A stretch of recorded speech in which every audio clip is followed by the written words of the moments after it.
Isang napakasarap na luto ng manok. Ang ating ulam idea ngayon, yung whole chicken, iluluto natin ala patatim. Kaya huwag na natin patagalin mga idol, tara!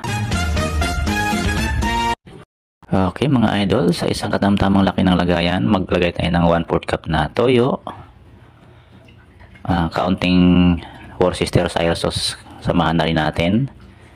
Saka 1/4 cup na tomato sauce. 1/4 cup na ketchup, saka isang spoon na cooking wine, depende sa inyo pag meron mas okay.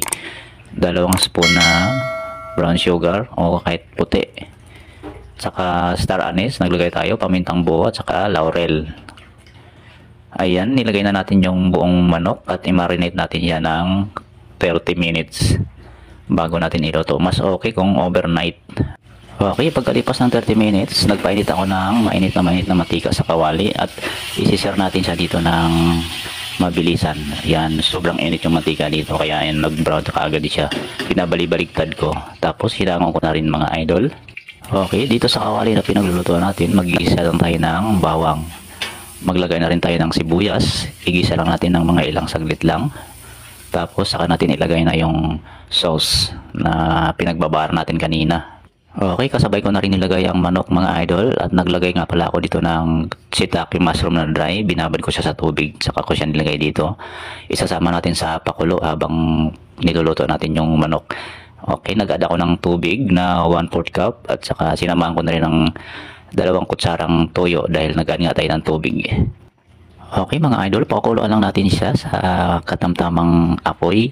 Bali-baligtad rin din natin minsanan pag para hindi matuyo yung magkabilang side. So ito, hintayin lang natin na after 30 minutes, i-check din natin siya kung okay na.